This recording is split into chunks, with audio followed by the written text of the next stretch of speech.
Hay momentos en la vida en que todo parece desmoronarse. Las noticias te golpean como puños cerrados. El futuro, que antes parecía una promesa, ahora se muestra como una amenaza. Las noches se alargan con pensamientos que no te dejan dormir, y el cuerpo vive en alerta, como si una catástrofe invisible estuviera a punto de ocurrir. Lo que antes era rutina se convierte en un campo minado, y la ansiedad, esa presencia silenciosa pero constante, comienza a instalarse como si fuera parte de ti. Pero ¿y si te dijera que hace más de 2000 años hubo quienes enfrentaron algo peor y salieron invictos no por suerte, sino por filosofía? Si alguna vez has sentido que la ansiedad te está robando el presente, este video es para ti. Vamos a viajar al corazón del pensamiento estoico y descubrir estrategias que no solo ayudaron a los antiguos a resistir guerras, pestes y pérdidas, sino que pueden ayudarte hoy, ahora, en este mismo instante. Suscríbete si sientes que esta búsqueda también es tuya, si estás cansado de consejos superficiales y quieres herramientas que realmente transformen. Y cuéntanos en los comentarios qué significa para ti esta frase. No controlas el viento, pero puedes ajustar tus velas. Queremos leer tu reflexión y, sobre todo, crear una comunidad que piensa, siente y actúa con claridad, incluso en medio del caos.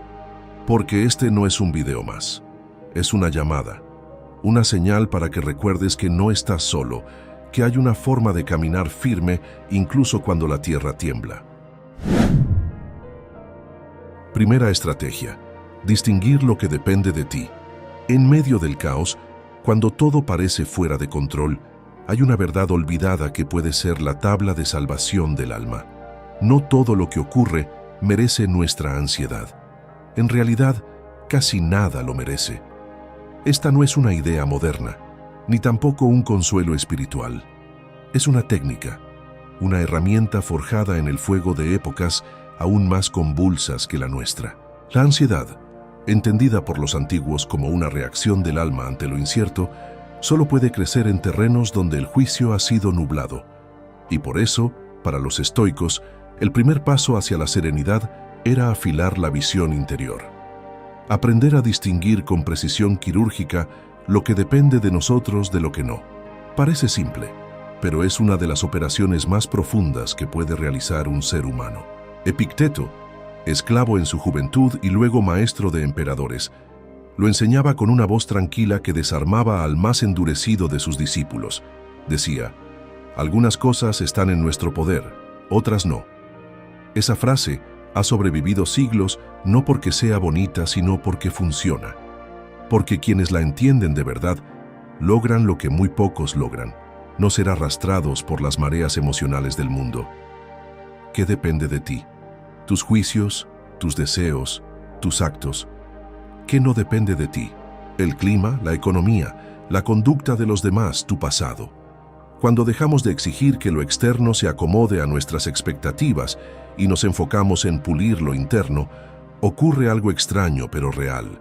Empezamos a respirar con más ligereza.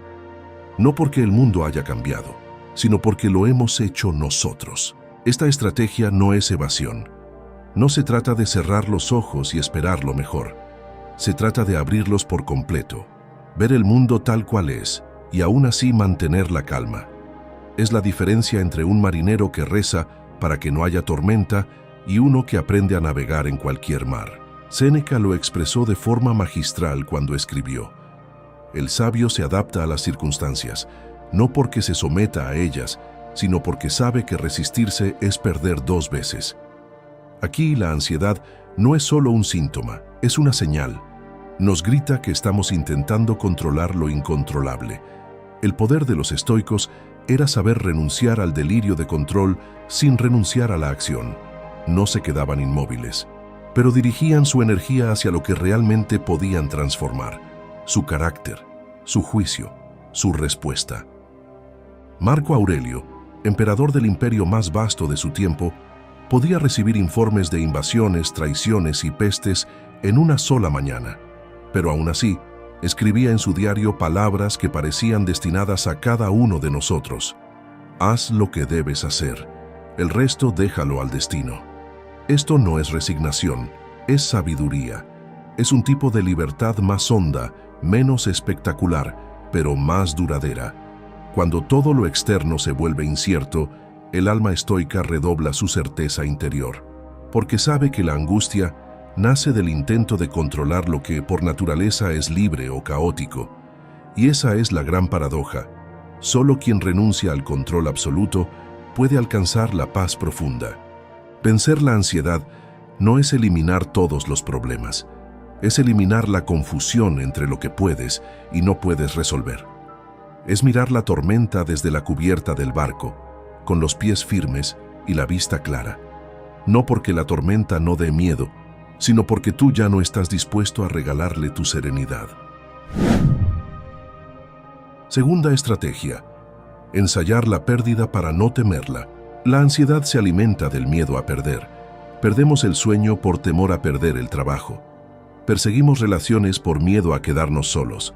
Nos obsesionamos con la salud, no tanto para estar bien, sino por terror a enfermar. Pero detrás de todas esas formas hay un enemigo más profundo: el apego desordenado, el pánico anticipado a lo que aún no ha ocurrido. Los estoicos, que conocieron de cerca la guerra, la ruina y la muerte, no ofrecieron escapatorias emocionales. Lo que ofrecieron fue algo mucho más radical: mirar de frente aquello que más tememos, no para regodearse en el sufrimiento, sino para desactivar su veneno. La práctica estoica, conocida como premeditatio malorum, no es una fantasía sombría, es un acto de fortaleza anticipada. Consiste en imaginar, con toda la claridad posible, los males que podrían suceder, no para invocarlos, sino para debilitar su poder sobre nuestra mente. Epicteto lo decía sin rodeos: entrena tu mente para perder lo que no te pertenece. Así, si llega la pérdida, estarás preparado, y si no llega, habrás vivido sin temor. Esta estrategia contrasta brutalmente con el discurso moderno de la positividad compulsiva, que exige evitar todo pensamiento incómodo, como si la ignorancia fuera un escudo.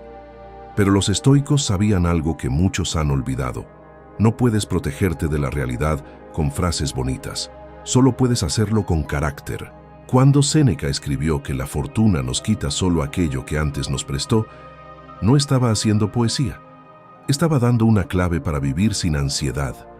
Porque si todo lo que poseemos, nuestros bienes, nuestras amistades, nuestro cuerpo mismo, es algo prestado, entonces el dolor de perderlo ya no se transforma en tragedia, sino en parte del ciclo natural.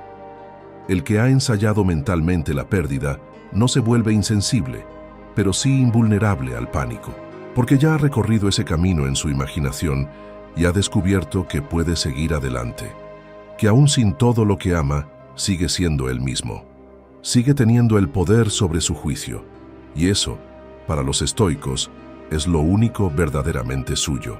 Imagina que hoy pierdes lo que más valoras: tu seguridad económica, tu salud, tu rutina. ¿Quién eres sin eso? Si no tienes una respuesta, entonces la ansiedad te dominará a la menor señal de amenaza.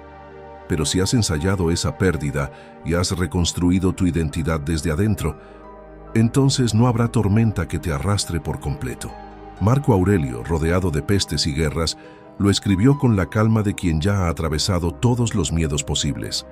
Prepárate para todo como si ya hubiera sucedido. Solo así, cuando llegue, no te romperás.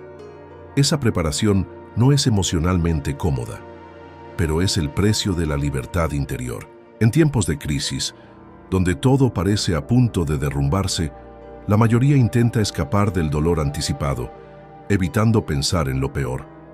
Pero ese acto de evasión es justamente lo que le da más poder a la ansiedad, porque mientras huimos de esos escenarios en nuestra mente, se van fortaleciendo en la sombra. En cambio, el estoico los saca a la luz, los examina, los mira sin adornos y se pregunta: si esto ocurre, ¿puedo soportarlo? Y al responder con un sí auténtico, no dicho por orgullo sino por preparación, empieza a habitar un mundo distinto. Uno en el que el miedo ya no es un tirano, sino una señal, una advertencia útil, pero nunca un amo. Esa es la estrategia: dejar de temer la pérdida entrenando la mente para entender que nada de lo externo es eterno, que todo lo que tienes puede cambiar sin que eso te destruya. Es el arte de morir antes de tiempo en la imaginación, para poder vivir sin miedo en la realidad, porque lo que ha sido contemplado con calma no puede asustarte con violencia. Tercera estrategia: habitar el presente con plena conciencia. La ansiedad no vive en el ahora, nunca lo ha hecho. Siempre se alimenta de un mañana imaginado, una amenaza que aún no existe pero que sentimos como si estuviera ya encima. La mente ansiosa abandona el cuerpo, se adelanta al tiempo, inventa catástrofes y las sufre como si fueran reales. Y así, cada día se convierte en un campo de batalla donde se lucha contra enemigos que solo existen en el pensamiento. Los estoicos comprendieron esta dinámica con una claridad que hoy sorprende por su vigencia. Sabían que gran parte del sufrimiento humano no venía de lo que ocurre, sino de lo que anticipamos, de lo que nos decimos a nosotros mismos que podría ocurrir. Por eso, una de sus estrategias más profundas fue aprender a habitar el presente con una conciencia absoluta, brutal, pero liberadora. Marco Aurelio, el emperador filósofo, escribía en su tienda de campaña rodeado de ejércitos enemigos y pestes implacables. Pero sus meditaciones no eran sobre estrategias militares, ni sobre el futuro del imperio, sino sobre su propia mente. En una de sus reflexiones más poderosas escribió: «No dejes que el futuro te agobie. Ya tendrás fuerzas para enfrentarlo cuando llegue, si ahora tienes fuerzas para lo que hoy ocurre». Estas palabras no son solo consuelo, son una disciplina, una elección consciente de no vivir fuera del momento que se está experimentando. Porque el único tiempo que realmente existe es este. Lo demás es recuerdo o fantasía, y ninguno de los dos justifica perder la paz del instante. El estoico entrena su atención como un guerrero entrena su espada. No permite que la mente vague sin dirección, saltando de miedo en miedo. La recoge, la trae de vuelta, se ancla en lo que tiene delante. Si está comiendo, come. Si camina, camina. Si respira, lo hace con plena conciencia de estar vivo. Esa actitud, que hoy algunos llaman mindfulness o atención plena, no es nueva. Era parte esencial de la antigua Estoa. Cleantes, uno de los discípulos más leales de Zenón, sostenía que el alma se fortalece cuando aprende a reposar en lo que tiene ante sí, sin ser arrastrada por lo que imagina. Y esa es precisamente la cura: dejar de vivir en el quizá y comenzar a vivir en el aquí. La ansiedad, cuando se observa con honestidad, es una forma de exilio. Nos exilia de nuestro cuerpo, de nuestro entorno, de nuestras acciones concretas. Nos deja atrapados en una proyección de posibilidades, muchas de las cuales jamás ocurren. Séneca fue feroz al señalar esto cuando escribió: «Nos asustamos más por la imaginación que por la realidad». Y cuando la realidad llega, descubrimos que ya sufrimos por ella muchas veces antes de tiempo. La práctica estoica, entonces, consiste en recuperar el gobierno de nuestra atención, en devolverle a la conciencia su hogar, el presente. Y no se trata de ignorar el futuro, sino de no vivirlo antes de tiempo.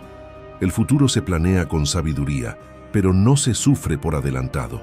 Habitar el presente con profundidad no significa embriagarse de placeres ni escapar de la responsabilidad. Significa mirar alrededor y decir: esto es lo que hay. Este es el momento que tengo. ¿Qué puedo hacer con él? Esa pregunta es una lámpara encendida en medio del miedo, porque todo lo que nos angustia pierde su fuerza cuando dejamos de multiplicarlo con el pensamiento y lo reducimos a su forma real. Respirar, moverse, actuar, responder. El alma que aprende a quedarse en el presente se vuelve inexpugnable. Puede tener heridas, puede tener dudas, pero no se abandona. Y eso es lo que la ansiedad más teme, que dejes de huir y empieces a habitar. Esa es la estrategia: estar aquí, solo aquí, no en el desastre que tu mente predice, no en la conversación que aún no ocurre, no en la enfermedad que aún no llega, aquí, en lo que estás haciendo, en lo que estás siendo. porque solo desde este lugar se puede actuar con claridad. Y es esa claridad, no el control absoluto del futuro, la que te da poder real sobre tu vida. Cuarta estrategia: dominar el impulso de juzgar. Una de las mayores causas de ansiedad no es lo que ocurre, sino lo que pensamos que está ocurriendo. Un gesto ambiguo, una llamada que no llega, una noticia vaga, una palabra fuera de lugar, y de inmediato la mente fabrica un juicio.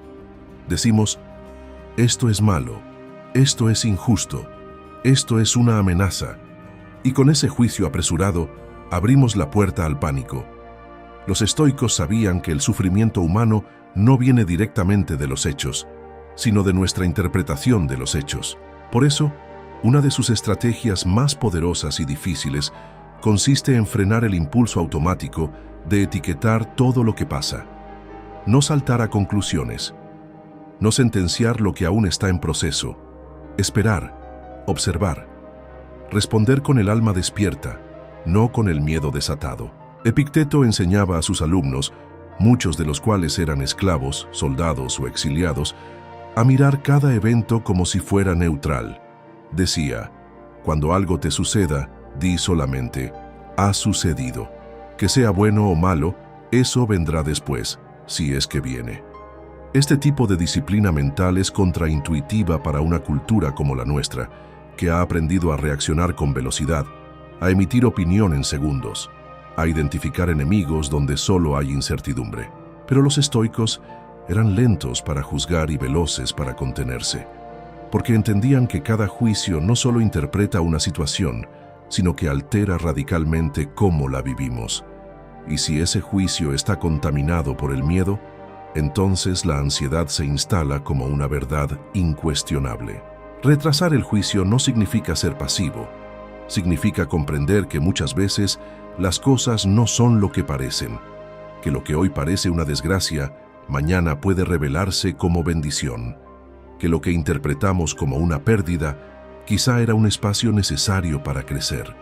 Marco Aurelio, en uno de sus pasajes más lúcidos, se pregunta, ¿y si esto que tanto temes es precisamente lo que tu naturaleza necesitaba?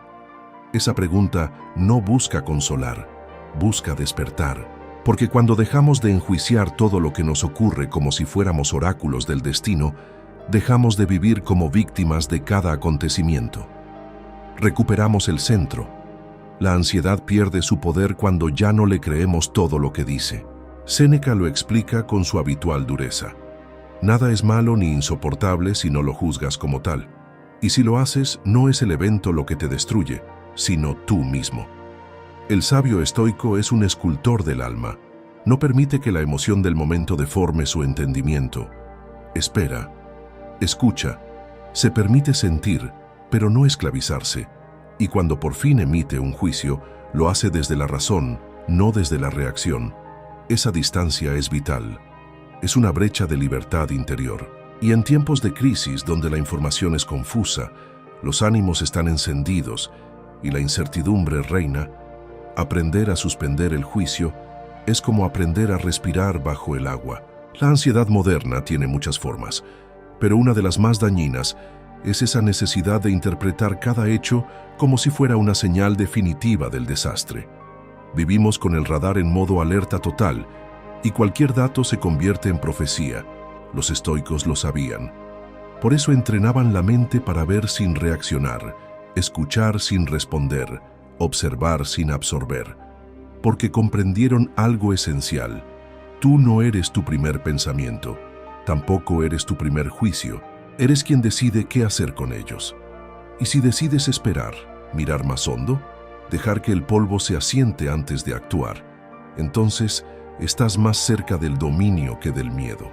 Esa es la estrategia. No caer en la trampa del juicio inmediato. Aprender a decir, aún no sé lo que esto significa. Aún no tengo todos los datos. Aún no es el momento de decidir qué pensar.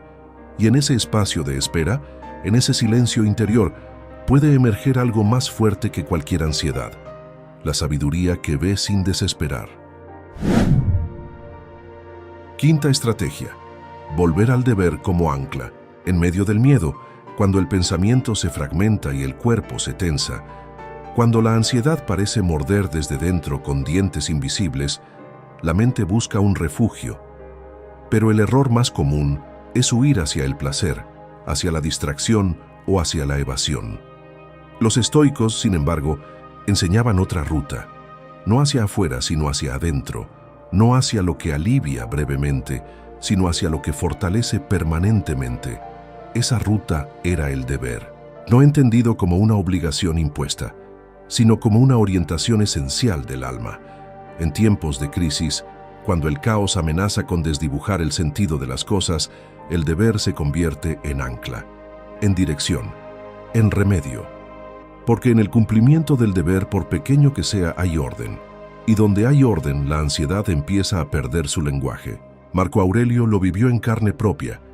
Mientras dirigía ejércitos en campañas extenuantes, sufriendo la pérdida de hijos, soportando epidemias devastadoras y traiciones internas, jamás abandonó su deber como emperador. No por orgullo, no por imagen, sino porque comprendía que su integridad dependía de su compromiso con lo que debía hacer. Escribió: «Haz tu tarea sin agitación ni distracción. Lo demás no está en tus manos». Esta frase, tan sencilla como poderosa, contiene una medicina para la mente angustiada, porque la ansiedad se expande en el vacío, en la inacción, en la parálisis, pero se reduce cuando enfocamos nuestra energía en una acción concreta, justa, útil. No importa cuán pequeña sea, lo importante es que sea tuya. El deber estoico no es una cadena, es un refugio. Es aquello que eliges hacer porque se alinea con tus principios más profundos. Puede ser cuidar a alguien, sostener una palabra dada, escribir aunque no tengas fuerzas, levantarte cuando el cuerpo pide quedarse en la cama. El deber puede parecer una carga desde fuera, pero desde dentro es una forma de orden existencial. Es la forma en que el alma se protege del caos del mundo. Séneca afirmaba: «Cuando cumplimos nuestro deber, ningún desastre puede hacernos esclavos». Y esa idea tiene una fuerza que aún resuena hoy.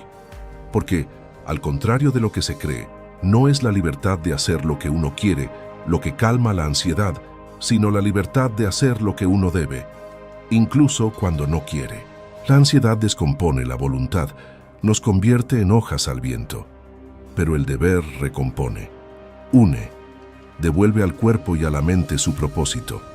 El alma ansiosa necesita una tarea, algo a lo que aferrarse cuando todo lo demás se ha vuelto líquido. Por eso los estoicos recomendaban comenzar el día con una declaración de intención.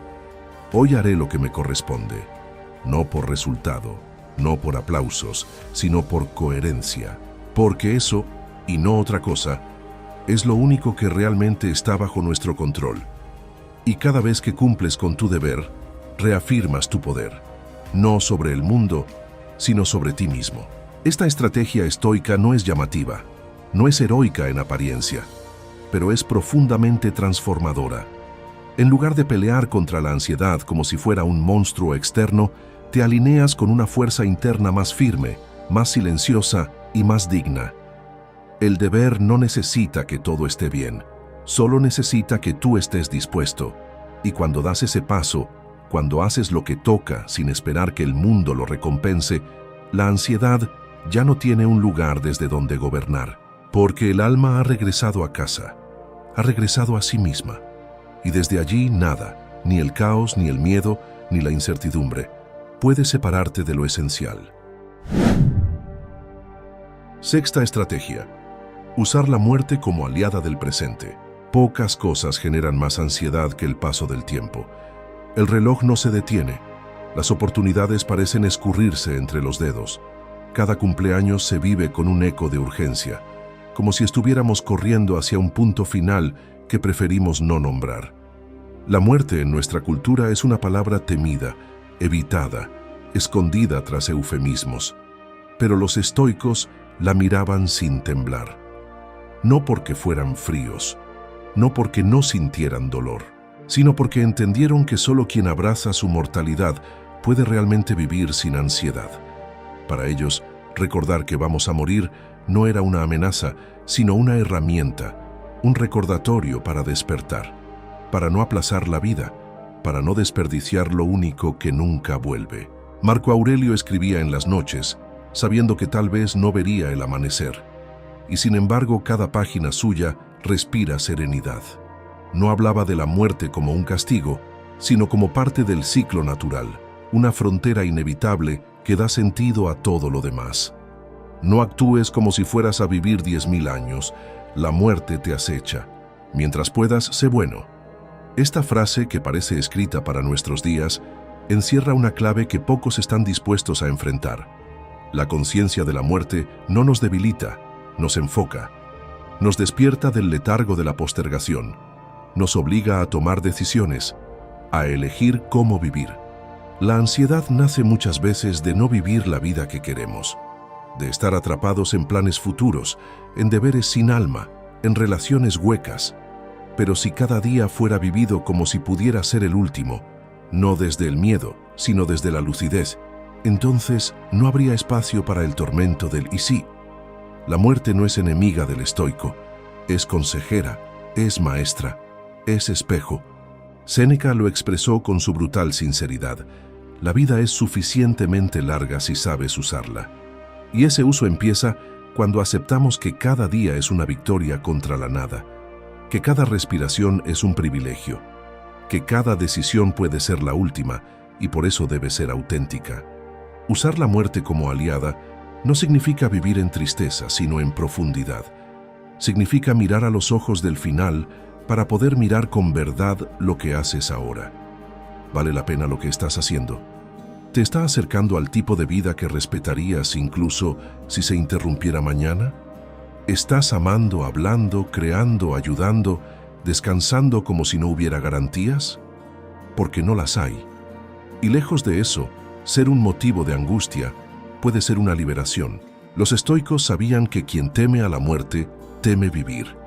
Y por eso entrenaban su alma para verla venir, sin perder la dignidad. No deseaban morir, pero no permitían que el miedo a morir les robara el presente. Cuando usamos a la muerte como recordatorio, la ansiedad por el futuro se disuelve, porque ya no se trata de todo lo que podría pasar, sino de todo lo que estás dispuesto a hacer con lo que ya tienes. Esa es la estrategia: vivir con urgencia serena. No con desesperación, sino con presencia, porque cada minuto ignorado, cada palabra no dicha, cada acción aplazada es un tributo pagado al miedo. Pero cuando eliges actuar hoy, decir lo que importa, crear lo que deseas, cuidar a quien amas, entonces la muerte deja de asustarte, porque ya no tienes deudas contigo mismo. Y ese es el mayor antídoto contra la ansiedad que los estoicos nos legaron. Vivir de modo que, si el final llega, puedas mirarlo sin bajar la mirada. Séptima estrategia: convertir la adversidad en materia prima. Hay un instante en toda vida humana en el que la adversidad deja de ser una amenaza abstracta y se convierte en algo concreto. Una enfermedad, una pérdida, una traición, una caída financiera, una crisis interna. En esos momentos, cuando todo parece empujar hacia la desesperación, la ansiedad encuentra su terreno favorito, el terreno donde nada parece tener sentido. La mente da vueltas buscando razones, culpables, salidas imposibles. Pero los estoicos, al mirar de frente esa oscuridad, no buscaron huir, buscaron transformar. Para ellos, la adversidad no era una interrupción del camino, sino parte del camino. Y más aún, era el material necesario para el crecimiento del carácter. La ansiedad nace cuando creemos que el obstáculo nos detiene, pero muere cuando entendemos que el obstáculo es el camino mismo. Marco Aurelio lo escribió con una claridad inquebrantable: lo que estorba la acción, promueve la acción. Lo que se interpone en el camino se convierte en el camino. Esa idea no es una metáfora, es una estrategia. Si algo te impide avanzar, no te detienes, cambias el enfoque. Si algo te duele, no huyes, lo usas para conocerte. Si algo te quita, aprendes a renunciar. Porque la vida, en su forma más real, no es una línea recta, sino una serie de giros, fracturas, bifurcaciones. Y es en esos quiebres donde el alma se forja o se pierde. La ansiedad quiere convencerte de que todo debe salir como esperabas. El estoicismo te entrena para hacer algo mejor, usar lo inesperado como herramienta de autoconstrucción. Esta estrategia exige una visión radicalmente distinta del dolor, no como algo a evitar a toda costa, sino como parte del proceso de maduración interior. Séneca decía que el fuego prueba el oro y la adversidad prueba al alma, no porque romantizara el sufrimiento, sino porque entendía que nada verdadero se desarrolla sin resistencia. El músculo crece con tensión, la mente se afila con el conflicto, y el carácter solo se revela cuando las cosas no salen como uno esperaba. La ansiedad nos paraliza, porque creemos que todo lo que se desvía de nuestro plan es una amenaza, pero el estoico ve en ese desvío una llamada, una oportunidad, una prueba para elevarse por encima de la condición común. Convertir la adversidad en materia prima es una forma de alquimia mental. No niega el dolor, pero lo transforma. Requiere disciplina, pero también creatividad. Y sobre todo, voluntad de sentido. Porque incluso en medio del caos, es posible elegir una interpretación que fortalezca en vez de debilitar. El dolor deja de ser únicamente sufrimiento cuando se convierte en maestro. El miedo deja de ser enemigo cuando lo enfrentamos con el alma despierta. Y la ansiedad se vuelve inútil cuando ya no necesitamos que las cosas sean fáciles para saber quiénes somos. Esta no es una estrategia que se aprende en los libros solamente. Se prueba en la vida, en la dificultad concreta, en los momentos en que uno se siente desgarrado. Pero es ahí donde el pensamiento estoico revela su poder. Porque si puedes tomar lo que más te duele y convertirlo en la razón por la cual hoy eres más fuerte, más sabio, más claro, entonces no has perdido. Has vencido, no a la crisis, sino a tu esclavitud mental frente a ella. Y eso, esa libertad nacida en la adversidad, es lo que ningún miedo, ninguna ansiedad y ninguna circunstancia puede arrebatarte.